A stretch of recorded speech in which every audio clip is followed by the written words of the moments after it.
વ્યાપાર ચક્ર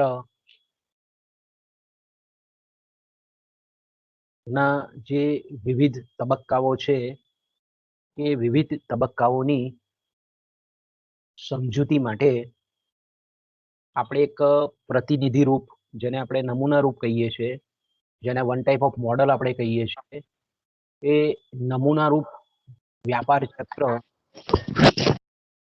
ના જે વિવિધ તબક્કાઓ છે એ તબક્કાઓ વિશેની સમજૂતી મેળવવાની આપણે શરૂઆત કરેલી હતી. અને મિત્રો, આપણે પહેલા તબક્કાની પણ આપણે સમજૂતી ગયા પીરિયડમાં મેળવી કે પ્રમુખગત રીતે વ્યાપાર ચક્રને સમજવા માટે એના 4 તબક્કાઓ છે. સુધારણાનો તબક્કો, પછી આવશે વિસ્તરણ, કે તેને આપણે તેજી કહીએ છીએ, પ્રોસ્પેરિટી કહીએ છીએ, પછી ઓટ અવરોહ, મંદા અવરોહ, અથવા તો એને રેસેશન આપણે ઇંગ્લિશમાં કહીએ છીએ, અને ચોથો છે અર્થતંત્રની જે કંઈ પણ વ્યાપારિક પ્રવૃત્તિઓ છે, આર્થિક પ્રવૃત્તિઓ છે, એમાં સંકોચનનો તબક્કો છે. તો આપણે જાણીએ છીએ તે પ્રમાણે કે વ્યાપાર ચક્ર એ અર્થતંત્રમાં બનતી નિયમિત ઘટના છે. અમુક સમયાંતરે તેજી અને મંદીનું સતત આપણને પુનરાવર્તન થતું જોવા મળે છે. વ્યાપાર ચક્રની જ્યારે આપણે સમજૂતી મેળવતા હોઈએ ત્યારે એની સમજૂતીની શરૂઆત આપણે કોઈ પણ તબક્કાથી કરી શકીએ છીએ, પણ એનો જે ક્રમ છે તે યથાવત જળવાવો જોઈએ. વ્યાપાર ચક્ર એટલે આપણે જાણીએ છીએ તે પ્રમાણે કે અર્થતંત્રની જે કંઈ પણ આર્થિક પ્રવૃત્તિઓ છે, સામૂહિક આર્થિક પ્રવૃત્તિઓ, ઉત્પાદન છે, મૂડીરોકાણ છે, વ્યાજનો દર છે, ભાવ સપાટી છે, કિંમતો છે, આ બધા પરિબળોમાં સતત જે આવતો ફેરફાર છે, એટલે કે એનું સતત વિસ્તરણ કે સંકોચન જે થાય છે અર્થતંત્રમાં, તેને આપણે વ્યાપાર ચક્ર કહીએ છીએ. એટલે વ્યાપાર ચક્રમાં આપણે ઓટરે ખૂબ સરસ રીતે આપણને સમજાવે છે કે અર્થતંત્રમાં જે પરિવર્તનોના અંતર્ગત એક દિશામાં આવેલા પરિવર્તનો બીજી દિશામાં થતા પરિવર્તનોને જન્મ આપે છે. આવા વિશેષ પ્રકારના જે પરિવર્તનો છે તેને આપણે વ્યાપાર ચક્ર કહીએ છીએ. એટલે કે અર્થતંત્રમાં ઉત્પાદન, રોજગારી, ભાવ સપાટી, આવક, આ બધામાં જે કંઈ પણ સતત જે આપણને પરિવર્તનો થાય છે તેને આપણે વ્યાપાર ચક્ર કહીએ છીએ. અને આપણે જોયું તે પ્રમાણે ગઈકાલે કે શુમ્પીટરની જે પદ્ધતિ છે, શુમ્પીટરના જે વ્યાપાર ચક્ર અંગેના જે વિચારો છે, અને શુમ્પીટરનું જે ખાસ માનવું છે કે હંમેશા પૂર્ણ, જેને આપણે વ્યાપાર ચક્ર કહીએ છીએ, એ જો પૂર્ણ વ્યાપાર ચક્રની જો આપણે બરાબર સમજૂતી પ્રાપ્ત કરવી હોય તો અર્થતંત્રની જે સમતુલાની પરિસ્થિતિ છે એ સમતુલાની પરિસ્થિતિથી આપણે શરૂઆત કરવી જોઈએ, અને પછી સમતુલાથી ઉપરના જે કંઈ પણ તબક્કાઓ છે અને સમતુલાની નીચેના જે તબક્કાઓ છે એની આપણે સમજૂતી મેળવવાની હોય છે. તો સમતુલાની સ્થિતિ એટલે આપણે એમ કહી શકીએ કે અર્થતંત્રમાં ઉત્પાદનના સાધનોને પૂર્ણ રોજગારી પ્રાપ્ત થયેલી છે એવી સપાટી, અને કોઈ પણ મેં કીધું તેમ કે નીતિ નિર્ધારકો છે, નીતિ નિયોજકો છે, આયોજન પંચના જે કંઈ પણ અધિકારીઓ છે, અથવા તો દેશના જે આર્થિક સલાહકારો છે, અથવા તો જે કંઈ પણ શાસકો છે, તે મોટે ભાગે અર્થતંત્રમાં પૂર્ણ રોજગારીની પરિસ્થિતિએ અર્થતંત્રને લઈ જવાનો પ્રયત્ન કરતા હોય છે. તો આપણે જાણીએ છીએ તે પ્રમાણે કે ધારો કે આજે આપણે એક્સ અક્ષ કહીએ છીએ, એ એક્સ અક્ષ એ આપણને ખબર છે કે સમતુલાની સપાટી દર્શાવે છે કે જ્યાં ઉત્પાદનના સાધનોને પૂર્ણ રોજગારી પ્રવર્તે છે. પછી આપણે જોયું તે પ્રમાણે ગઈકાલે કે આ સમતુલામાં અર્થતંત્ર ધારો કે છે, અને અર્થતંત્રને કોઈક એવું બાહ્ય પરિબળ કે કોઈક એક આંતરિક પરિબળ, બાહ્ય પરિબળ અથવા તો આંતરિક પરિબળ, કે અન્ય કોઈ પણ એવું ચોક્કસ કારણ અર્થતંત્રમાં બનતું કે જેથી કરીને અર્થતંત્ર જે છે તે આ સમતુલાની પરિસ્થિતિમાંથી વિચલિત થાય. અને એ પરિબળ, બાહ્ય પરિબળ કે આંતરિક પરિબળ એ એવું પરિબળ છે કે આ સમતુલાની સ્થિતિથી અર્થતંત્રને ઉપરની તરફ એટલે વિસ્તરણ તરફ, એક્સપાન્શન તરફ, એટલે કે આર્થિક પ્રવૃત્તિ જે દરે ચાલતી હોય એમાં વૃદ્ધિ કરે એવા પરિબળો અર્થતંત્રમાં ધારો કે નિર્માણ થાય છે. અને આપણે ગઈકાલે જોયું તે પ્રમાણે કે કોઈક ને કોઈક કારણસર વિસ્તરણની શરૂઆત થાય, તેજીની શરૂઆત થાય, આર્થિક પ્રવૃત્તિઓમાં ઉછાળો આવે.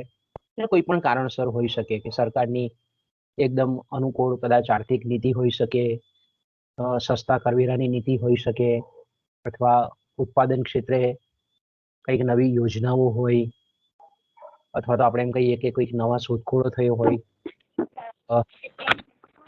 કોઈક દેશમાંથી આપણે કહી શકીએ કે યુરોપીય સંઘ છે કે અમેરિકાના અલગ અલગ સ્ટેટ્સ છે કે એવા કન્ટ્રી તરફથી બહુ મોટા પ્રમાણમાં બલ્કી ઓર્ડર મળેલા હોય, કોઈ પણ આપણે એમ કહીએ ને એની વન રીઝન, એ આંતરિક હોય કે બાહ્ય હોય, કોઈ પણ હોઈ શકે, યુદ્ધકીય પરિસ્થિતિ પણ હોઈ શકે, નવા બજારનું સંશોધન પણ હોઈ શકે, નવી નવી શોધખોળો પણ ઉપરાછાપરી થઈ શકે, કોઈ ટેકનોલોજીકલ પરિવર્તન જબરજસ્ત થઈ ગયો હોય.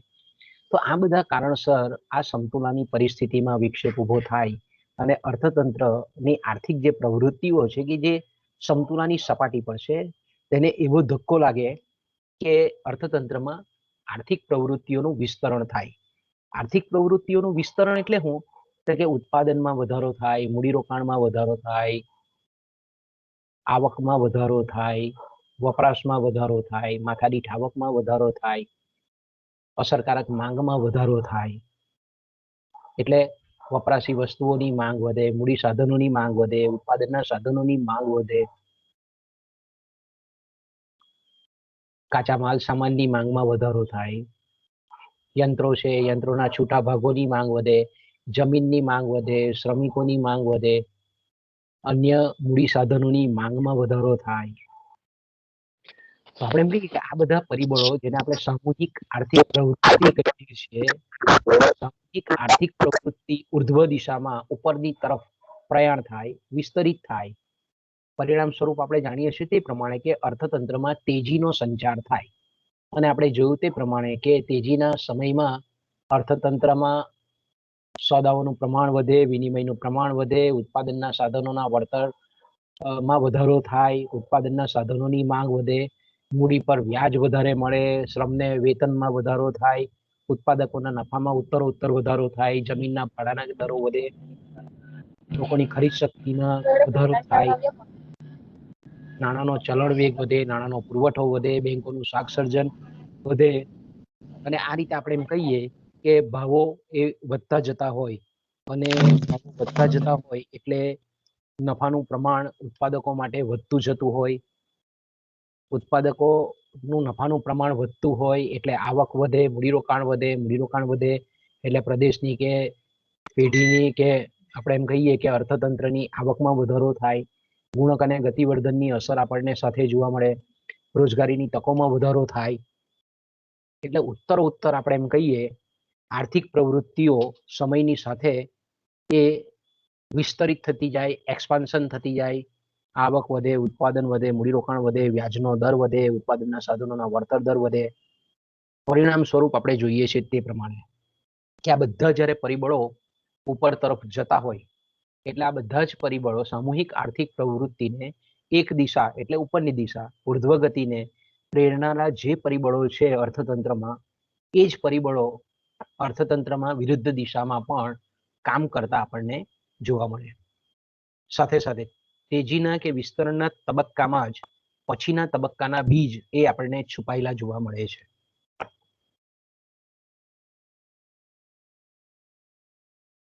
કારણ કે તેજીનું અર્થતંત્રમાં વાતાવરણ હોય છે ત્યારે આપણે જાણીએ છીએ તે પ્રમાણે કે ઉત્પાદનની અને વ્યાપારની જે પ્રવૃત્તિઓ છે એમાં ઉત્તરોત્તર આપણને વધારો થતો જોવા મળે છે.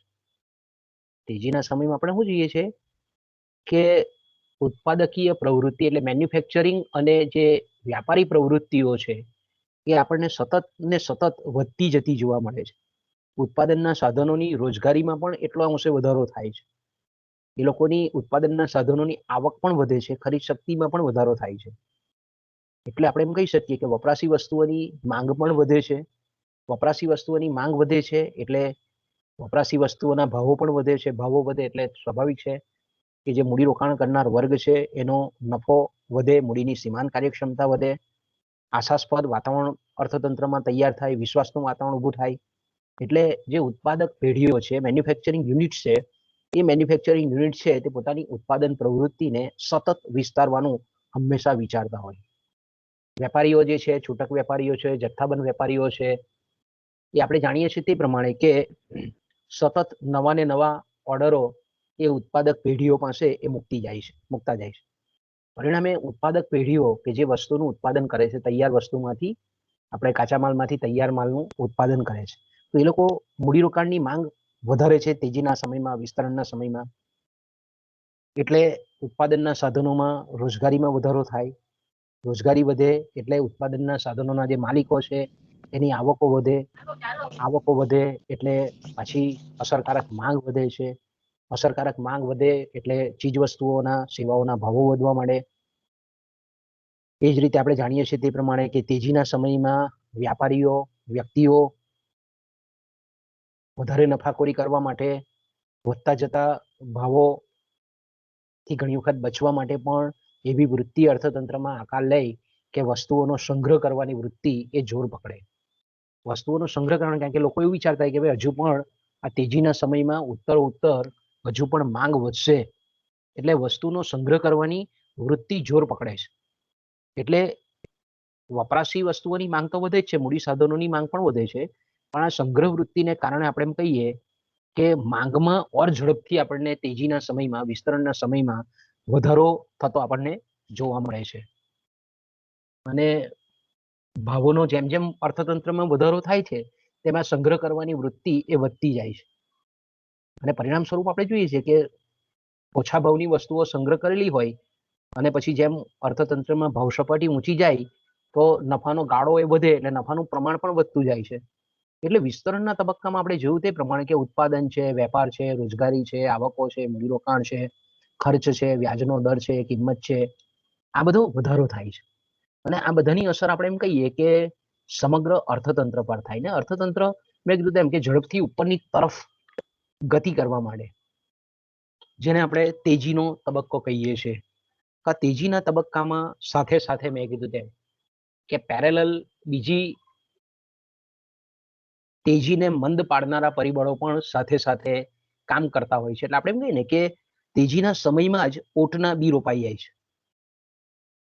કારણ કે આપણે ગઈકાલે જોયું તે પ્રમાણે કે સતત જ્યારે અર્થતંત્રમાં ઉત્પાદન વધતું હોય, રોજગારી વધતી હોય, મૂડીરોકાણમાં વધારો થતો હોય, એટલે ઉત્પાદનના જે સાધનો છે તેનો એક વખત ઇષ્ટતમ ઉપયોગ થાય. પછી શું થાય કે વપરાયેલા સાધનો અથવા ઓછા કાર્યક્ષમ સાધનો પણ રોજગારી મેળવતા થાય. અને પરિણામ સ્વરૂપ આપણે એમ કહીએ, અને સાથે સાથે આપણે જોઈએ છીએ તે પ્રમાણે કે અતિશય ઊંચા ભાવે તેજીના સમયમાં જ્યારે સપાટી ઉત્તરોત્તર વધતી જતી હોય, તીવ્રતમ ભાવ વધારો થતો હોય, તો તે સમયે આપણે જોઈએ છીએ તે પ્રમાણે કે જે દરે ઉત્પાદનના સાધનોની આવક વધતી હોય તેના કરતાં પણ ચીજ વસ્તુઓ અને સેવાઓના ભાવ આપણને ઉત્તરોત્તર વધતા જોવા મળે છે. એટલે ઉત્તરોત્તર જ્યારે વસ્તુઓના ભાવો વધતા જતા હોય એની ઇમ્પેક્ટ એવી થાય કે ગ્રાહકો પર એની બે અસર થાય. એક તો જે જરૂરી વસ્તુઓ છે તેની જ માંગ થાય, અન્ય જે વસ્તુઓનો વપરાશ પાછળ ઠેલાવી શકાય એની માંગમાં લોકો એટલે કે ઉત્પાદનના સાધનોના માલિકો એ પોતાની માંગ ઘટાડે છે. કારણ કે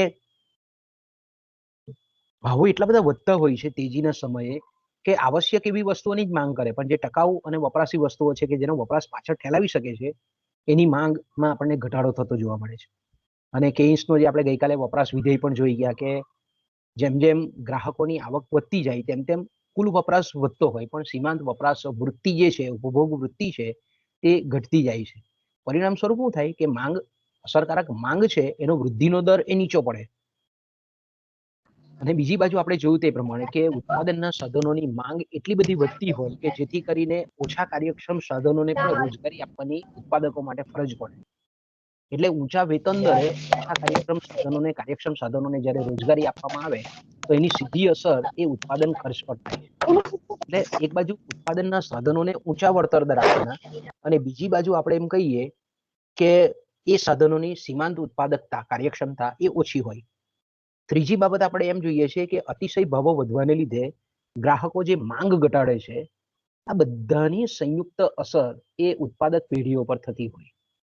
ઉત્પાદક પેઢીઓને હવે ઉત્પાદન ખર્ચ મોંઘો લાગે અને બીજી બાજુ આપણે એમ કહીએ કે ભાવ સપાટી અતિશય ઊંચી જ્યારે જતી હોય અર્થતંત્રમાં તેજીના સમયમાં, ત્યારે આવી વપરાશી વસ્તુઓ, ટકાઉ વપરાશી વસ્તુઓની જે માંગ ઘટે છે, એને પરિણામ સ્વરૂપ ઉત્પાદનના જે કંઈ પણ માળખાઓ છે એના વિસ્તરણને એક જાતની બ્રેક લાગી જાય છે, એક જાતનું રોક લાગી જાય છે.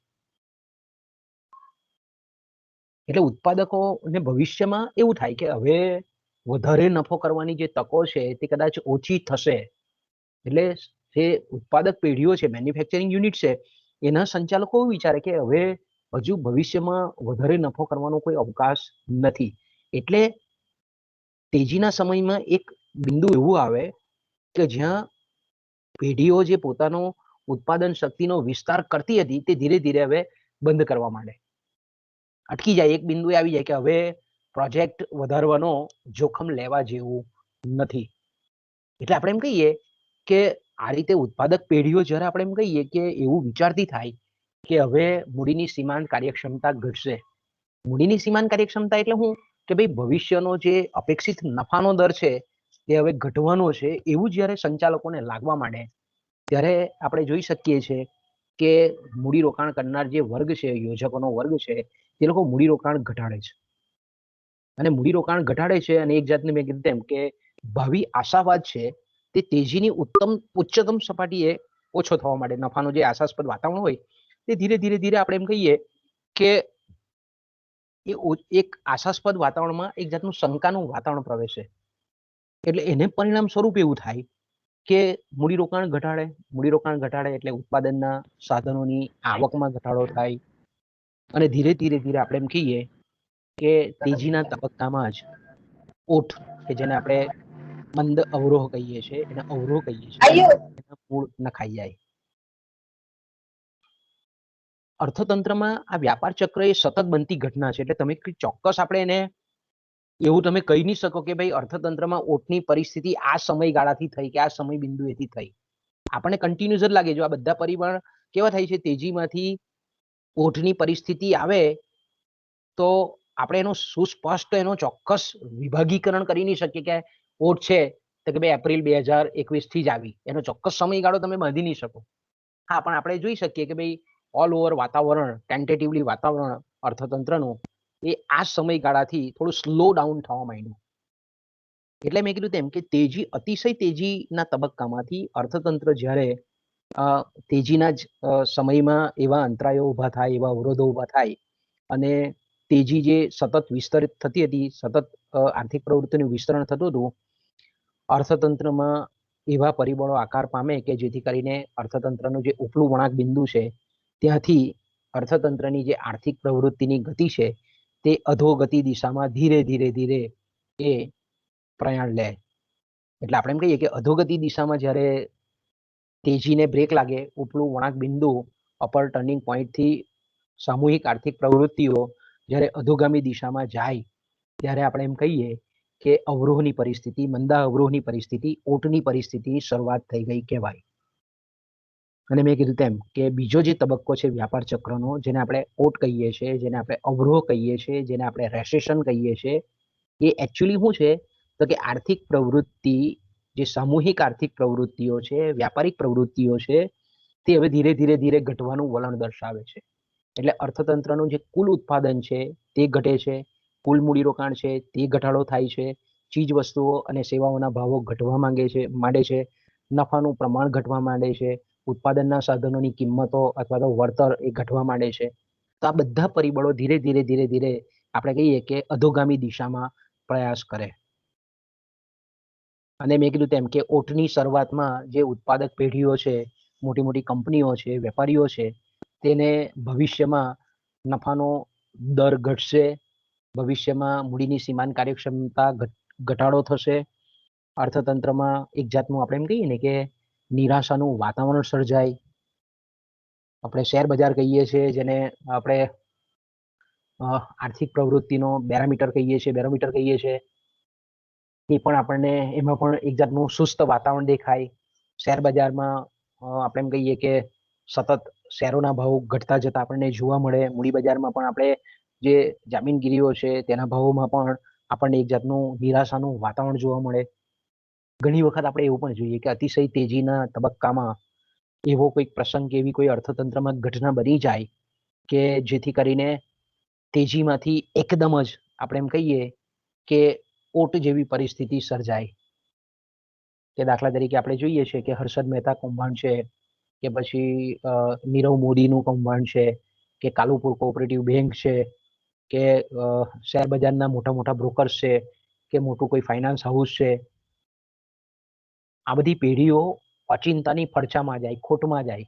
વિજય માલ્યા જેવા આપણે એમ કહીએ કિંગફિશરના જે માલિક છે, આવી બધી જે આકાર ઘટના લઈ કોઈ મોટી બેંક દિવાળું કાઢે, કોઈ વિદેશી બેંક, વચ્ચે આપણે જોઈએ છે કે યસ બેંકના બધા બેંકોના ઇસ્યુ હતા. તો આવી ઘટના બને તેજીમાંથી એકદમ જ અર્થતંત્ર આપણે એમ કહીએ કે બ્રેક લાગી જાય તેજીને, ને અર્થતંત્રમાં આવી કોઈક પ્રસંગો, કોઈક એવી ઘટના બને કે અર્થતંત્ર ઉપરથી તરત નીચે આર્થિક પ્રવૃત્તિઓની જે દિશા ઉપર તરફ હતી તેના પરથી તરત ઉપરથી ટર્ન થઈ અને નીચે તરફ એ જવા માંડે. શેર બજારમાં પણ આપણે જોઈએ કે ભાઈ રેકોર્ડ બ્રેક મૂડી સાધનો જે અસ્કયામતો છે તેના ભાવમાં જબરજસ્ત ઘટાડો વધારો થતો જોવા મળે આપણને. ઘણી વખત આપણે જોઈએ છે કે અચિંતાની તેજીની ગતિને જે ધીમી પડી જાય અથવા તો બ્રેક લાગી જાય, એના માટે આપણે જાણીએ છીએ તે પ્રમાણે કે કોઈ બહારના દેશોમાં આપણે એમ કહી શકીએ, અત્યારનું બેસ્ટ એક્ઝામ્પલ છે કે ભાઈ ચાઇનામાં આ રીતે વુહાન શહેરમાં જે આ કોરોના મહામારીના વાયરસો જે છે, બાહ્ય પરિબળ છે કે ભાઈ એના જે કંઈ પણ સંક્રમિત જે છે તે ભારતમાં પણ અસર થઈ. આ બાહ્ય પરિબળ છે કે ભાઈ એકદમ આ મહામારી વિદેશથી જેટલા પણ ભારતમાં આવ્યા અને એને લીધે સંક્રમણ જે ફેલાયું, તો એ રીતે પણ આપણે આવું જેને આપણે બિન આર્થિક પરિબળ કહીએ, એ બાહ્ય પરિબળને લીધે પણ અર્થતંત્ર જે સમતુલાની અવસ્થામાં કે તેજીમય વાતાવરણમાં કામ કરતું હોય તેની જગ્યાએ આ રીતે નાટ્યાત્મક રીતે આપણને અધો દિશામાં અધોગતિ પામતું હોય એવું આપણને સ્પષ્ટ જોવા મળે. ઘણીવાર મેં કીધું તેમ કે કોઈક અન્ય દેશોએ વિદેશી પોતાનું જે ચલણ છે એ ચલણનું અવમૂલ્યન કર્યું હોય. બરાબર, ચલણનું અવમૂલ્યન એટલે શું? તો કે વિનિમય દર છે તે ઘટાડી નાખ્યો હોય. તો એ અવમૂલ્યનને લીધે એની નિકાસ અને આયાત પર ચોક્કસ પ્રકારની અસર થાય. તો એને પરિણામ સ્વરૂપ પણ આપણે એમ કહીએ કે એની અસર પણ દરેક દેશો પર થાય. તો તેને લીધે પણ આપણે એમ કહીએ કે તેજી પર ઓચિંતાની ઘણી વખત રોક લાગે. ઘણી વખત એવું થાય કે અર્થતંત્રમાં તેજી હોય અને કોઈક એવું બાહ્ય પરિબળ પણ બને એવું વૈશ્વિક કક્ષાએ કે જેથી કરીને તેજીનો તબક્કો જે છે એ તેજીનો તબક્કો વિસ્તરણ પણ પામે. તેજીનો તબક્કો કેવો થાય? વિસ્તરણ પામે. કે ભાઈ યુદ્ધ થાય અને દાખલા તરીકે આપણે એમ કહીએ કે યુદ્ધકીય શસ્ત્ર સરંજામ જો કોઈક દેશ ઉત્પન્ન કરતું હોય તો એ દેશમાં મૂડીરોકાણનું પ્રમાણ વધે, રોજગારીનું પ્રમાણ વધે, આવક વધે. તો આ રીતે આપણે એમ કહી શકીએ કે યુદ્ધકીય પરિસ્થિતિને લીધે તેજીનો તબક્કો જે છે તે આપણને વધતો પણ જતો દેખાય. તો એટલે ઓટ આવવામાં વાર લાગે, એક્સટેન્સ થાય, તેજીનું શું થાય? વિસ્તરણ આપણને થતું જોવા મળે. હવે જ્યારે ઓટ જેવી પરિસ્થિતિ એટલે મંદ અવરોહ જેને આપણે કહીએ છીએ, બરાબર, મંદા અવરોહ જેને પરિસ્થિતિ આપણે કહીએ છીએ, એ પરિસ્થિતિમાં એવું લાગે ઉત્પાદકોને કે ભાઈ બજારમાં વાસ્તવમાં જે કંઈ પણ ચીજ વસ્તુઓ અને સેવાઓની માંગ છે એના કરતા મૂડીરોકાણ જાણે કે વધારે થઈ ગયું હોય એવો એ લોકોને અહેસાસ થવા માંડે. અવરોહ, જ્યારે આપણે એમ કહીએ કે તેજીમાંથી અર્થતંત્ર નીચેની તરફ પ્રયાણ કરે છે, જેને આપણે અવરોહ કહીએ છીએ, જેને આપણે મંદાવરોહ કહીએ છીએ. એટલે અર્થતંત્ર તેજીની ટોચ પરથી ફરીથી પાછું આપણે એમ કહીએ કે વિરુદ્ધ દિશામાં કામ કરતા જે પરિબળો છે તે શરૂ થઈ જાય અને અર્થતંત્ર જે ટોચ પર પહોંચેલું હોય ત્યાંથી સ્થગિત થઈને નીચેની તરફ જે એની ગતિ છે તેવા વલણો સર્જાય. અને એને પરિણામ સ્વરૂપ આપણે જોઈ શકીએ છીએ કે જ્યારે અર્થતંત્રનું વિસ્તરણની પરિસ્થિતિ હોય ત્યારે આપણને એવા પરિબળો કામ કરતા દેખાય કે સતત વધતી જતી માંગ જોવા મળે, ભાવોમાં વૃદ્ધિ થાય, વધારે ને વધારે નફો મળવાને કારણે ઉત્પાદન પ્રવૃત્તિઓ ધમધમતી લાગે, ખૂબ જ મોટા પાયા પર ઉત્પાદન ચાલતું હોય એવું લાગે. પણ મેં કીધું તેમ કે એ જ સમયગાળા દરમિયાન વધતા જતા ભાવોને કારણે ઉત્પાદનના સાધનોના વળતરની માંગ ખૂબ વધતી હોય, વ્યાજના દરો પણ ઊંચા જવા માંડે, એટલે મૂડીરોકાણ એ મોંઘું બને. ઉત્પાદકો માટે ઉત્પાદનની જે સપાટી છે એ સપાટીએ ઉત્પાદન ખર્ચ બહુ ઝડપથી વધવા લાગે, એટલે નફામાં જબરજસ્ત ઘટાડો થાય. અને ઊંટની પરિસ્થિતિમાં મેં કીધું તેમ કે ઉત્પાદક પેઢીઓ, મોટી મોટી પેઢીઓને એવું લાગવા માંડે કે અમે જે કરેલું મૂડીરોકાણ છે તે માંગની સરખામણીમાં ઓવર ઇન્વેસ્ટમેન્ટ થઈ ગયેલું છે, અતિ મૂડીરોકાણ થઈ ગયેલું છે, એટલે કારખાનાનું કે પ્લાન્ટનું જે વિસ્તરણ વિચારતા હોય એ વિસ્તરણની જે યોજનાઓ છે એ યોજનાઓને પડતી મૂકે છે. એ યોજનાઓને શું કરે છે? પડતી મૂકે. વિસ્તરણ, પ્લાન્ટનું એક્સટેન્શન હોય તેને અટકાવી દે. નવા કારખાનાઓ, નવો પ્લાન્ટ ચાલુ કરવાનો હોય તેને અત્યારે મૂકી દે. અત્યારે આપણે જોઈ શકીએ છીએ બજારમાં, દાખલા તરીકે આપણે રાજપીપળાની વાત કરીએ તો ઘણા એવા પ્રોજેક્ટ છે કે જમીનો નોન એગ્રીકલ્ચર કરી નાખેલી છે, બરાબર, એગ્રીકલ્ચરમાંથી સોસાયટીઓ બનાવવા માટેની મંજૂરી કલેક્ટર પાસેથી પણ લઈ લીધેલી. પણ એવું લાગે કે અત્યારે મકાન બાંધીએ પણ લેવા વાળું કોઈ નથી, કારણ કે બજારમાં મંદી છે. તો આવી જ્યારે પરિસ્થિતિ હોય અર્થતંત્રમાં, આ રીતે તેજીમાંથી જ્યારે મંદ અવરોહ હોય અર્થતંત્રમાં, ત્યારે મૂડીરોકાણ કરનારને એવું લાગે કે ભાઈ અત્યારે પ્રોજેક્ટને સાકાર કરવો એ, કારણ કે માંગ જો નથી સામે, તો એક વખત પ્રોજેક્ટ શરૂ કરી નાખે, ઉત્પાદનના સાધનોને રોકે તો એનો ઉત્પાદન ખર્ચનું ચક્ર ચાલુ થઈ જાય. તો આવું જ્યારે ઉત્પાદકોને ઓઠમાં એવું લાગે, અવરોહની પરિસ્થિતિ હોય, મંદીજન્ય પરિસ્થિતિનું વાતાવરણ ધીરે ધીરે તેજીમાંથી સર્જાવા માંડે, ત્યારે એવું લાગે ઉત્પાદકોને કે ભાઈ હવે અત્યારે કોઈક નવા મશીનો નથી નાખવા, નવા માણસોને કામ પર નથી રાખવા, વધારે કાચો માલ નથી લાવવો. અને ઘણી વખત આપણે એવું કહીએ કે એ લોકોએ જે કંઈ પણ ઓવર ઇન્વેસ્ટમેન્ટ કરેલું હોય એને પહોંચી નહીં વળાતું હોય, કારણ કે બજારમાં આપણે જાણીએ છીએ તે પ્રમાણે કે વપરાશી વસ્તુઓ અને ટકાઉ વસ્તુઓની માંગમાં ઘટાડો થયેલો હોય છે. કારણ કે તેજીના સમયમાં જેવા પરિબળો આકાર પામે છે કે ધીરે ધીરે ઉત્પાદનના સાધનોની આવક ઘટે છે, એટલે અસરકારક માંગ ઘટે છે. તો ઘણી પેઢીઓ આપણે એમ કહીએ કે પોતાના જે પ્રોજેક્ટો છે એને ચલાવવા માટે, કાર્યરત જે પ્રોજેક્ટ છે એ લોકોને ચલાવવા માટે પણ ખર્ચાને પહોંચી વળી શકાય એટલી આવક પણ એમની પાસે નહીં હોય. તો તેવા સંજોગોમાં આપણે એમ કહીએ કે એ લોકો દેવાળા કાઢે છે, અને પેઢીઓ ઘણી બધી આપણે એમ કહીએ કે ફટાફટ બંધ થઈ જતી આપણને જોવા મળે છે. બીજું, આપણે એક વ્યાપારીઓ એટલે આપણે જાણીએ છીએ તે પ્રમાણે કે વેપારીઓ ગ્રાહકો અને ઉત્પાદક પેઢી વચ્ચેનો મધ્યસ્થી પરિબળ છે. આપણે એમ કહીએ વેપારીઓ, ટ્રેડર્સ જેને આપણે કહીએ, પેલાને મેન્યુફેક્ચરર કહીએ. તો વેપારીઓ એ જાણીએ છીએ તે પ્રમાણે કે ઉત્પાદક પેઢીઓ પાસેથી માલ ખરીદે અને પછી એ છૂટક વેપારીઓને અને ગ્રાહકોને માલ પહોંચાડે, તો એને આપણે વ્યાપારી કહીએ છીએ.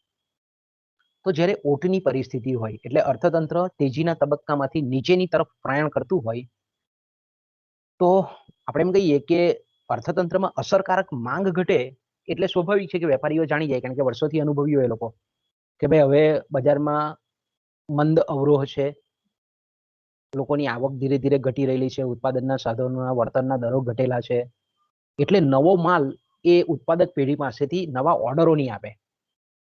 પોતાની પાસેનો જે સંગ્રહ કરેલો છે ભૂતકાળમાં તેજીના સમયનો, એનાથી એ કામ ચલાવી લે. પણ જે નવા ઓર્ડર આપવા જોઈએ ઉત્પાદક પેઢીને, એ ઉત્પાદક પેઢીને નવા ઓર્ડર આપતા નથી.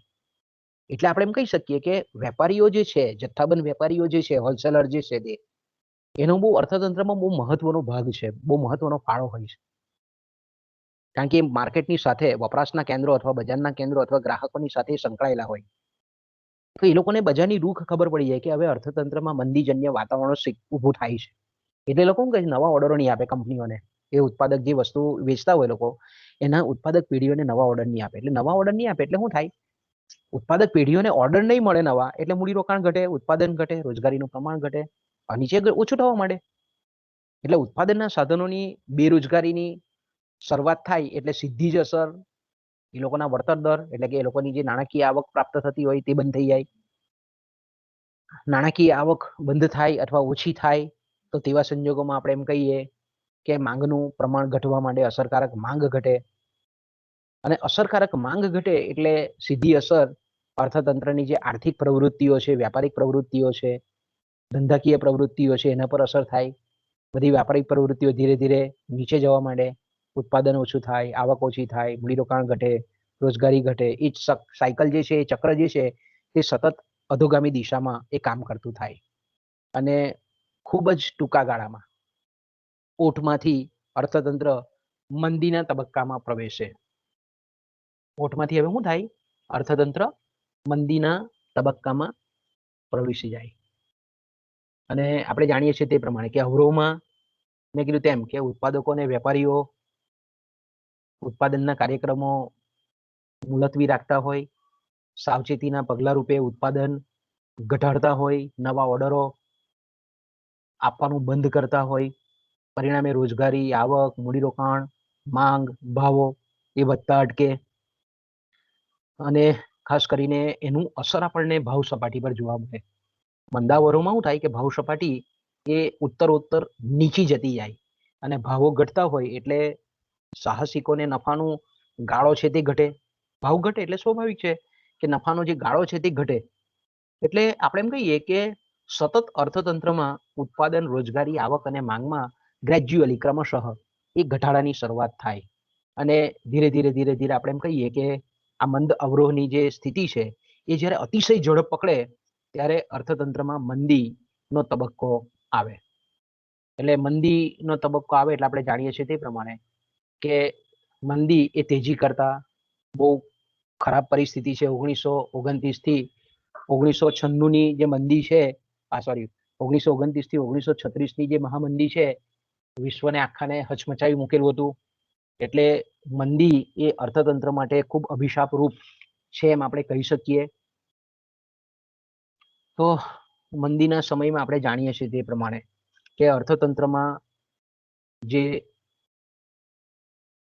આરંભાયેલી જે મંદ અવરોહની અથવા ઓઠની જે સ્થિતિ છે એ જ્યારે ઉત્તરોત્તર ઝડપ પકડે છે ત્યારે અર્થતંત્રમાં મંદીની શરૂઆત થાય છે. એટલે આપણે એમ કહી શકીએ કે જે પરિબળો અર્થતંત્રમાં તેજી લાવે છે તે જ પરિબળો જ્યારે વિરુદ્ધ દિશામાં કામ કરવાનું શરૂ કરે ત્યારે અર્થતંત્રની જે અધોમુખી ગતિ છે, ઓઠની પરિસ્થિતિ છે, અવરોહની પરિસ્થિતિ છે અને અવરોહ જ્યારે ઝડપ પકડે છે ત્યારે અર્થતંત્રમાં મંદીની સ્થિતિ, જેને આપણે ડિપ્રેશન કહીએ છીએ, એ ડિપ્રેશન અર્થતંત્રમાં આવે. મંદીનું જે મહત્વનું લક્ષણ છે તે આપણે જાણીએ છીએ કે ચીજ વસ્તુઓના ભાવો બહુ ઝડપથી ઘટવા માંડે. મંદીની પરિસ્થિતિનું સૌથી અગત્યનું લક્ષણ કયું છે? તો કે ભાવો ખૂબ ઝડપથી ઘટે. અને આપણે જાણીએ છીએ તે પ્રમાણે કે સમગ્ર અર્થતંત્રનું જે ઉત્પાદનનું માળખું છે તે મોટેભાગે નફાના હેતુથી કામ કરતું હોય અને ભાવો જ્યારે ઘટવાનું વલણ ચાલુ થાય ત્યારે ઉત્પાદકો અને વેપારીઓનો નફાનો ગાળો એટલો બધો ઝડપથી ઘટવા માંડે છે એટલે મૂડીની સીમાંત કાર્યક્ષમતા એકદમ ઓછી થઈ જાય. ભાવિ ઉત્પાદન યોજનાઓ કે વર્તમાન ઉત્પાદનમાં નવું ખરીદીમાં કે નવા પ્રોજેક્ટો સાકારમાં તો એ લોકો અટકાવ લાવી જ દે છે ઉત્પાદકો, પણ વર્તમાન ઉત્પાદન જે કરતા હોય જે દરે એમાં પણ ઘટાડોની શરૂઆત કરી દે. વ્યાપારીઓ પણ જાણીએ છીએ તે પ્રમાણે કે મંદીના સમયમાં પોતાની પાસેનો જેટલો પણ સ્ટોક હોય એ જલ્દીમાં જલ્દી એ વેચવા માટે પ્રવૃત્ત થઈ જાય એકદમ વેપારીઓ. અને કંપનીઓ પાસે જો પેન્ડિંગ ઓર્ડર મૂકેલા હોય ખરીદી માટેના તે પણ કેન્સલ કરી નાખે.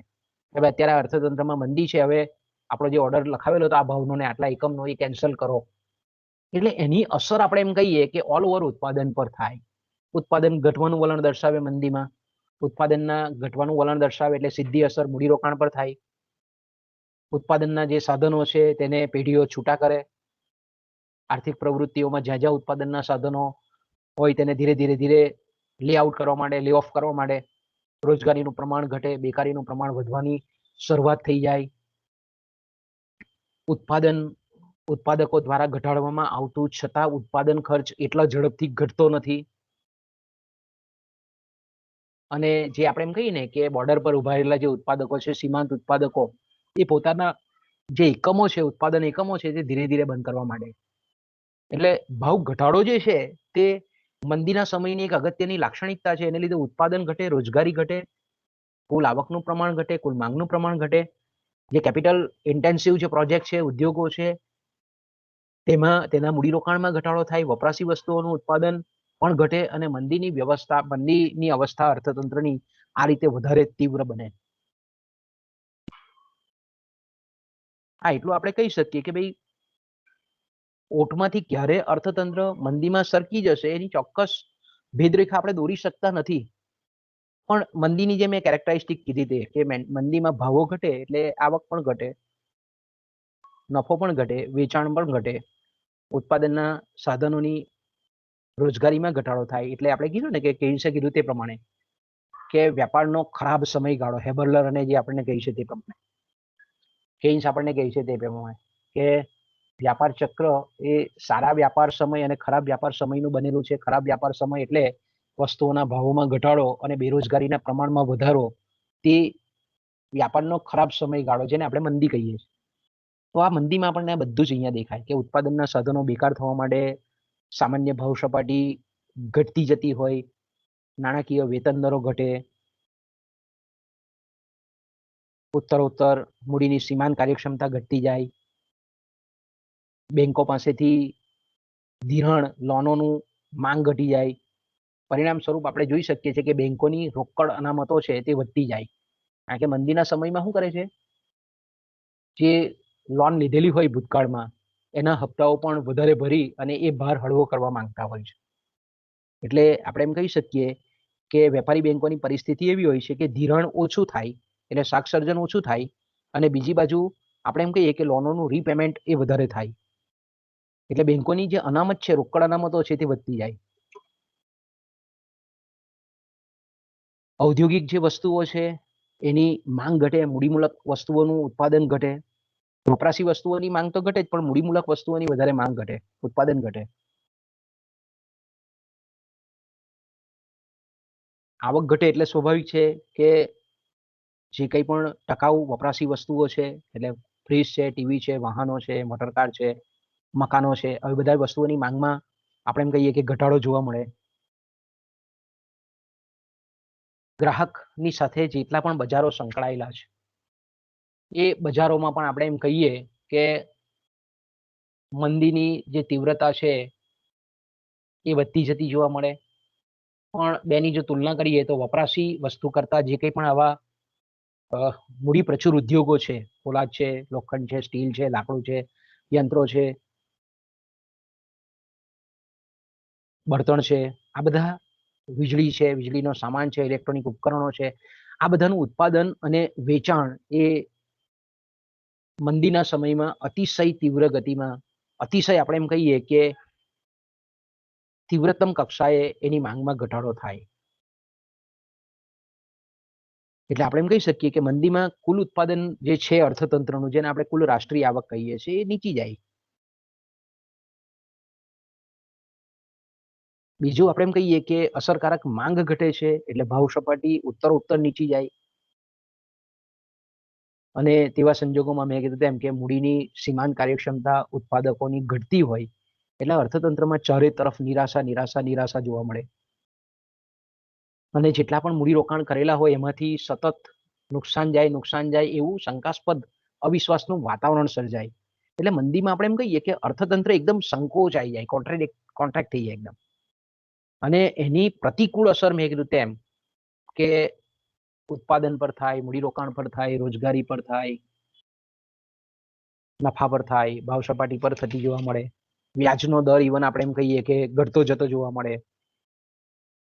પણ આપણે જાણીએ છીએ તે પ્રમાણે કે એક દિશામાં લાવનાર જે પરિબળો છે તે જ પરિબળો વ્યાપાર ચક્રના બીજા તબક્કા તરફ અર્થતંત્રને દોરે છે. તો જેવી રીતે તેજીના તબક્કામાં મેં કીધું તેજી લાવનારા જે પરિબળો છે એ જ અવરોધ તરફ અર્થતંત્રને લઈ જાય છે. તેવી જ રીતે મંદીમાં પણ મંદી અતિશય મંદીની ગળતામાં અર્થતંત્ર પહોંચતા પહેલા મંદીની ગતિને નિયંત્રણમાં લાવનાર પરિબળો આકાર પામે છે.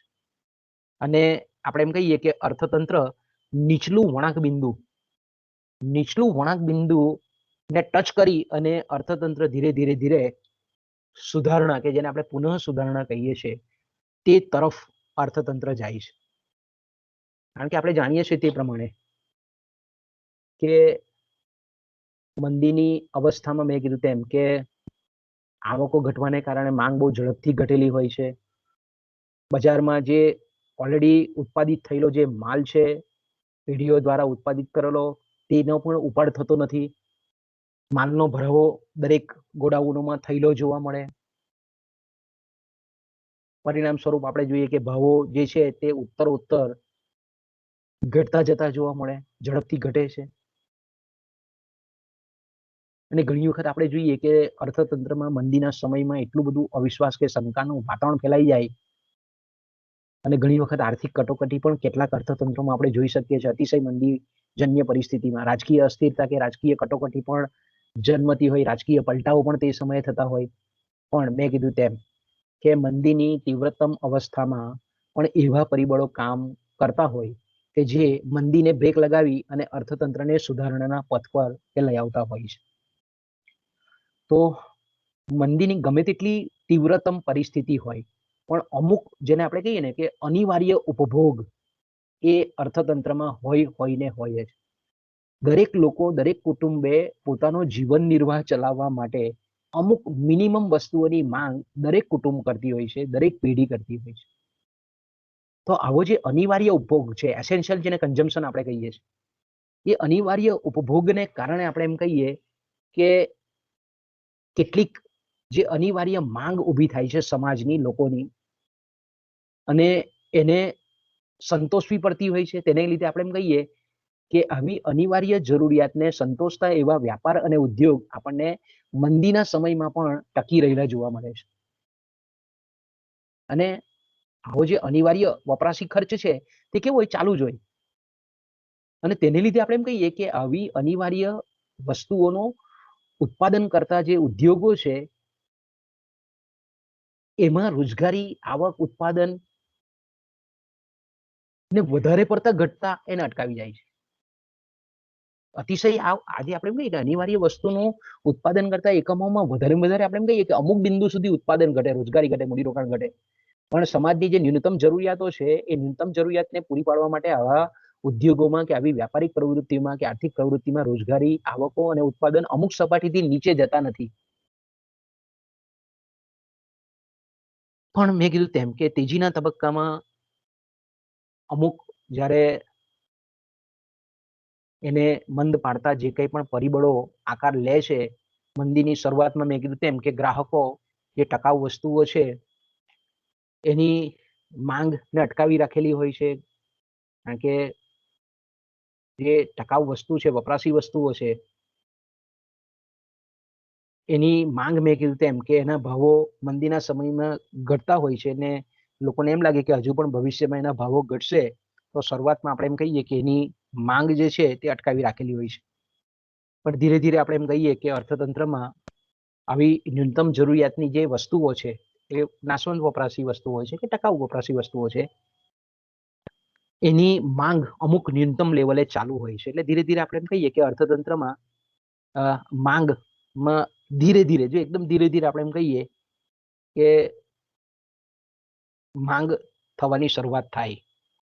અને મંદીના તબક્કામાં મેં કીધું તેમ કે ગ્રાહકોની આવક, એટલે ઉત્પાદનના સાધનોના માલિકોની આવક જે દરે ઘટે છે એના કરતાં ઓછા દરે વસ્તુઓ અને સેવાઓની માંગ ઘટતી હોય છે. અને મેં કીધું તેમ કે દરેક ઉત્પાદનના સાધનોના માલિકોએ પોતાનો જીવન નિર્વાહ ચલાવવા માટે અમુક અનિવાર્ય વપરાશ, અનિવાર્ય જરૂરિયાત સંતોષતી માંગ એ કરતા જ હોય છે. એટલે માંગનું પ્રમાણ જે છે વપરાશી વસ્તુઓનું કે ટકાઉ વપરાશી વસ્તુનું, એ અમુક લેવલથી નીચે જતું નથી. બીજી બાજુ અર્થતંત્રમાં આપણે જોયું તે પ્રમાણે કે મંદીના સમયમાં બેંકોની અનામતોનું પ્રમાણ વધતું હોય, જથ્થાબંધ વેપારીઓ કે મંદીની શરૂઆતમાં આપણે એમ કહીએ કે નવા ઓર્ડરને કેન્સલ કરેલા હોય, પોતાની પાસેનો જે એક્ઝિસ્ટન્ટ સ્ટોક હોય એ સ્ટોકનું વેચાણ મંદીમાં જેટલો સ્ટોક હોય તેટલો ખાલી કરવાની વૃત્તિ ધરાવતા હોય. પણ મંદીના સમયમાં મેં કીધું તેમ કે અમુક જે ન્યૂનતમ જરૂરિયાતો છે એને લીધે જથ્થાબંધ વેપારીઓના સ્ટોક પણ અમુક સમયગાળાના અંતે ખલાસ થઈ જાય. અને એને લીધે ધીરે ધીરે ધીરે આપણે એમ કહીએ કે જથ્થાબંધ જે વેપારીઓ છે તે ઉત્પાદક પેઢીઓ પાસે પોતાના ઓર્ડર નવા લોન્ચ કરવાની શરૂઆત કરે. ઉત્પાદન પેઢીઓ પણ ધીરે ધીરે જથ્થાબંધ વેપારીઓના જે નવા ઓર્ડર્સ આવતા જાય, વર્દીઓ આવતી જાય, તેમ તેમ આપણે એમ કહીએ કે ઉત્પાદન જે સ્થિર સાધનો પાછળનું રોકાણ જે ઓછું કરેલું હતું એને ધીરે ધીરે ધીરે એ સ્થિર સાધનો અથવા પ્લાન્ટની જે ઉત્પાદન શક્તિ છે એનો વપરાશ કરવાનું શરૂઆત કરી દે. એટલે આપણે એમ કહીએ કે જેવા જથ્થાબંધ વેપારીઓ તરફથી ઉત્પાદક પેઢીઓને જે ઓર્ડર મળે તો એને પહોંચી વળવા માટે અસ્થિર સાધનોમાં ઉત્પાદકો વધારો કરે. એટલે અસ્થિર સાધનોની માંગ વધારે. અસ્થિર સાધનોથી આપણે એમ કહીએ કે ઉત્પાદન શક્તિનો શરૂઆતમાં ઉપયોગ એવી રીતે કરે કે અસ્થિર સાધનોથી વધેલી માંગને મંદીના સમયમાં જે ધીરે ધીરે માંગ ગ્રેજ્યુઅલી વધતી હોય છે એને પહોંચી વળવા માટે અસ્થિર સાધનોમાં વધારો કરે. એટલે અસ્થિર સાધનોના જે માલિકો છે એને એના વળતર દરો મળે, એને આવક મળે, અને અસ્થિર સાધનો પાછળ ઉત્પાદકો જે છે, મોટી મોટી પેઢીઓ છે, ઉત્પાદક પેઢીઓ છે, મૂડીરોકાણ કરવાની શરૂઆત કરે. પછી બીજું આપણે પેરેલલ આપણને અર્થતંત્રમાં એવું જોવા મળે કે બેંકોની જે શાક સર્જન કરવાની જે શક્તિ છે એનો પાયો, કે બેંકોનું જે રોકડ અનામતનું પ્રમાણ મંદીના સમયમાં નવું ધિરાણ ન થવાને લીધે એ પાયો વધેલો હોય એટલે ઓછા વ્યાજ ખર્ચે, ઓછા વળતર દરે એ ધિરાણ આપવા બેંકો, વેપારી બેંકો તત્પર હોય. અને બીજી બાજુ આપણે જાણીએ છીએ તે પ્રમાણે કે ઉત્પાદક પેઢીઓને નાણાકીય સાધનોની આવશ્યકતા હોય તો વ્યાજ ખર્ચ નીચો વેપારી બેંકો આપવા તત્પર હોય. ઓછા વ્યાજના દરે ઉત્પાદકોને એ નાણાકીય સાધનો ધીરવા તૈયાર હોય. એટલે આપણે એમ કહીએ કે ધિરાણપાત્ર ભંડોળ જે છે એ મંદીના સમયમાં પૂરતા પ્રમાણમાં ઉપલબ્ધ હોય છે. અને ધિરાણપાત્ર ભંડોળ વધે એટલે સ્વાભાવિક છે કે વ્યાજના દર સાથેનો ઉલટો રિલેશન છે કે ધિરાણપાત્ર ભંડોળ વધે તો વ્યાજનો દર ઘટે, અને વ્યાજનો દર આપણે એમ કહીએ કે ઘણો બધો નીચો જાય એટલે ઓછા વ્યાજ ખર્ચે ઉત્પાદકો પોતે ઉત્પાદન માળખામાં વિસ્તૃતીકરણ કરે. જથ્થાબંધ વેપારીઓ પણ આપણે જાણીએ છીએ કે વ્યાજનો ખર્ચ નીચો થાય તો વધારે માલ ભરાવવા માટે તત્પર થાય, કારણ કે એ લોકો મોટેભાગે બાહ્ય મૂડી પરથી પોતાના ગોડાઉનમાં સ્ટોક ભરતા હોય છે. તો આપણે એમ કહીએ કે ધિરાણપાત્ર ભંડોળ બેંકો પાસેનું, નાણાકીય સંસ્થાઓ પાસેનું વધે એની સીધી અસર વ્યાજના નીચા દર પર થાય. અને વ્યાજના નીચા દર પર થાય એટલે વ્યાજ ખર્ચ ઓછો, કે ઉત્પાદન ખર્ચનો એક ભાગ છે, એટલે ઉત્પાદકોને પણ મૂડી બહારથી લાવવી પરવડે. એ જ રીતે જથ્થાબંધ વેપારીઓ પણ પોતાના ગોડાઉનમાં માલ ભરાવવા માટે એ લોકો તત્પર હોય કે ઓછા ખર્ચે જો બેંકો લોન આપતી હોય, ધિરાણ આપતી હોય તો એ લોકો સ્ટોક વધારવા માટે ઈચ્છુક હોય. એટલે જથ્થાબંધ વેપારીઓને આ નાણાકીય સાધનો પ્રાપ્ત થાય એટલે એ લોકો ઉત્પાદક પેઢીઓને નવા ઓર્ડર આપવાનું શરૂ કરે. એટલે આપણે એમ કહી શકીએ કે એક બાજુ ઉત્પાદક પેઢીઓ મૂડીરોકાણ માટે આ રીતે બેંકો, નાણાકીય સંસ્થાઓ પાસેથી ઓછા ખર્ચે, ઓછા વ્યાજના દરે મૂડીરોકાણમાં વૃદ્ધિ કરે છે. બીજી બાજુ આપણે જાણીએ છીએ તે પ્રમાણે કે ઉત્પાદક પેઢીઓને બે ફાયદા થાય. એક તો વ્યાજ ખર્ચ ઓછો હોય અને અર્થતંત્રમાં બેરોજગારીની પરિસ્થિતિ હોય, ઉત્પાદનના સાધનો ઘણા બધા બેકાર હોય મંદીના સમયમાં. એટલે જ્યારે ઉત્પાદનના સાધનોની માંગ કરે છે ઉત્પાદક પેઢીઓ દ્વારા, તો તે સમયે સોદા શક્તિમાં ઉત્પાદનના સાધનોના માલિકો કરતા ઉત્પાદકોને વધારે ફાયદો થાય, કારણ કે અર્થતંત્રમાં ઉત્પાદનના સાધનો બેરોજગાર છે. એટલે જમીન સસ્તા ભાવે મળી જાય, શ્રમિકો પણ ઓછા વેતનના દરે મળી જાય. આપણે મંદીની પરિસ્થિતિમાં આ ફાયદો ઉત્પાદકોને થાય. એટલે ઉત્પાદકો આપણે એમ કહીએ કે ઓછા વળતર દરે, ઓછા વેતનના દરે શ્રમિકોને પણ કામકાજ રાખી શકે. એની સીધી અસર ઉત્પાદન ખર્ચ પર થાય.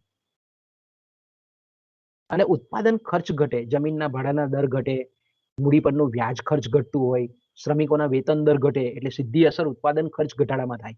અને ઉત્પાદન ખર્ચ ઘટે એટલે નફાનો ગાળો વધે, અને નફાનો ગાળો વધે એટલે મૂડીની સીમાંત કાર્યક્ષમતા વધે, મૂડીની સીમાંત કાર્યક્ષમતા વધે એટલે મૂડીરોકાણ વધે, મૂડીરોકાણ વધે એટલે આવક વધે, આવક વધે ઉત્પાદનના સાધનોની વળતર વધે, ઉત્પાદનના સાધનોની વળતર વધે, કુલ માંગ વધે, કુલ વપરાશ વધે, અસરકારક માંગ વધે, વપરાશી વસ્તુની માંગ વધે, વપરાશી વસ્તુનું ઉત્પાદન કરતા ઉદ્યોગોમાં મૂડીરોકાણ વધે, મૂડી સાધનોની માંગ વધે, અને અર્થતંત્ર ધીરે ધીરે ધીરે ધીરે ધીરે ધીરે ધીરે આપણે એમ કહીએ કે મંદીની પરિસ્થિતિમાંથી સુધારણામાં એ પ્રવેશવાની શરૂઆત થાય. અને સુધારણામાં આપણે જાણીએ છીએ તે પ્રમાણે કે અર્થતંત્ર ધીરે ધીરે પાછું સુધારણાનો તબક્કો, એટલે જેને આપણે પુનઃ સુધારણા કહીએ છીએ.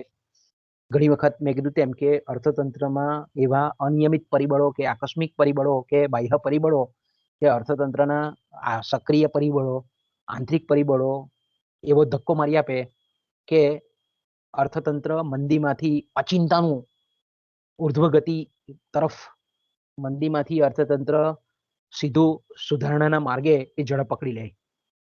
કે દાખલા તરીકે અત્યારે આપણે જોઈએ છીએ કે ભાઈ અત્યારે બહુ મંદીજન્ય પરિસ્થિતિ છે. દાખલા તરીકે આ મહામારી માટેનો કોઈક સારા વેક્સિન શોધાઈ ગયા હોય અર્થતંત્રમાં, અને કુદરતી વાતાવરણ સારું હોય અને આપણે એમ કહીએ કે વાયરસનો પ્રકોપ ધારો કે ઘટી જાય થોડાક સમયમાં, તો અત્યારે ભલે આપણને અર્થતંત્ર મંદીજન્ય અવસ્થામાં લાગે, પણ કોઈક એવું પરિબળ કામ કરી જાય કે જેથી કરીને અર્થતંત્ર તેજીના મંદીમાંથી પુનઃ સુધારણા થઈ અને ઉત્પાદન, આવક, મૂડીરોકાણ, વપરાશ, માથાદીઠ આવક, કિંમતો, વ્યાજનો દર આ બધું જ પાછું ઉપર તરફ ઉર્ધ્વગામી દિશામાં એ ગતિ કરવા માંડે. એટલે આપણે એમ કહી શકીએ કે મંદીના સમયમાં પુનઃ સુધારણાના મૂળ નખાઈ જાય, એના બીજ ત્યાં જ રોપાઈ જાય. પુનઃ સુધારણામાં મેં કીધું એમ કે પુનઃ સુધારણાના બીજ એ તરત જ ત્યાં જ મંદીના સમયગાળામાં જ એ રોપાઈ જાય. અને મેં કીધું તેમ કે કોઈક એવા પરિબળો કામ કરે, નવીન બજાર હોય, વિદેશોએ પોતાના દેશોની સરહદો ખોલી નાખેલી હોય, આયાત નિકાસની પ્રવૃત્તિ જોર પકડે,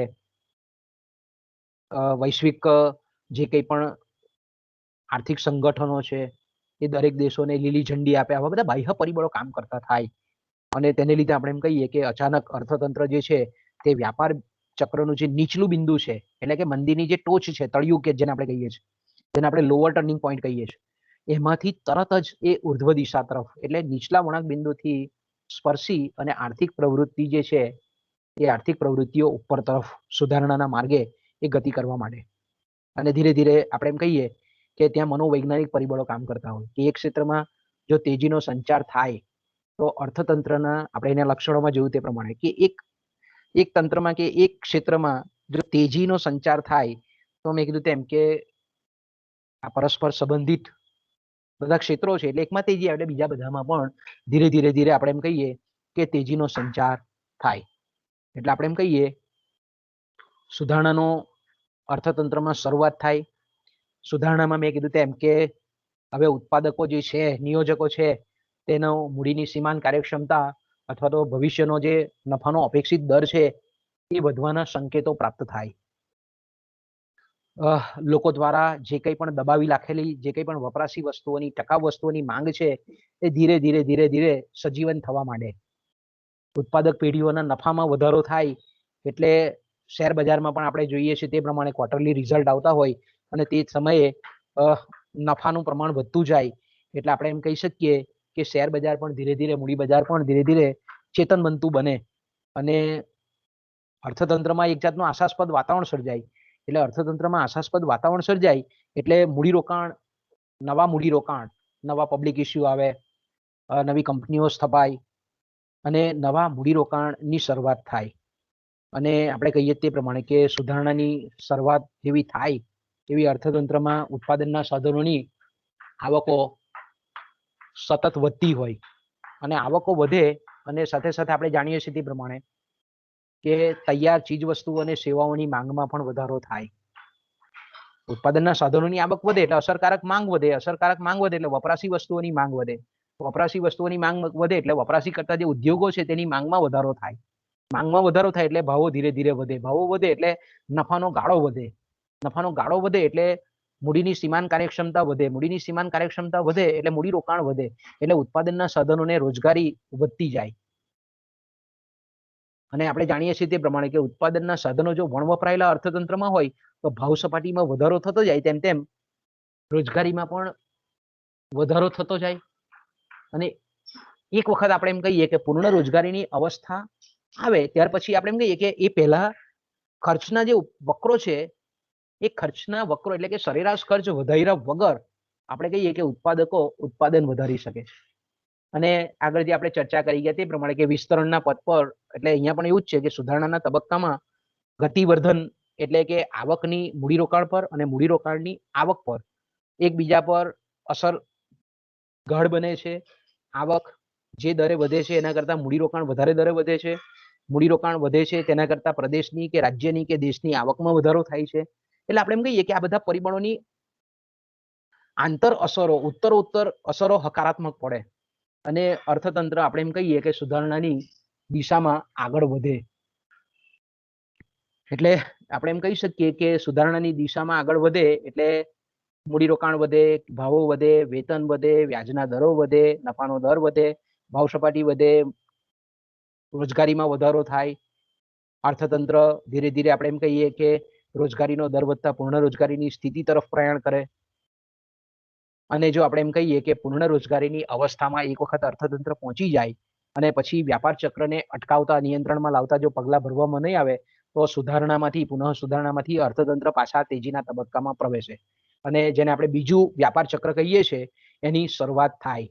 એટલે આપણે એમ કહી શકીએ કે અર્થતંત્રમાં સમતુલાની જે પરિસ્થિતિ છે, અર્થતંત્રમાં ઉત્પાદનના સાધનોની જે પૂર્ણ રોજગારીની અવસ્થા છે, એ અવસ્થા પર અર્થતંત્રને ટકાવી રાખવા માટે રાજ્ય એ ઘણા બધા પગલાઓ લેતી હોય છે. એટલે કે ઘણા બધા આપણે કહીએ કે નિયંત્રણ માટેના રાજ્ય પગલાં લેતી હોય છે, રાજકોષીય નીતિ, નાણાકીય નીતિ, પ્રત્યક્ષ અંકુશો, જેથી કરીને અર્થતંત્રમાં આ પૂર્ણ રોજગારીની સ્થિરતાપૂર્ણ વિકાસની પ્રક્રિયા સતત ચાલુ રહે.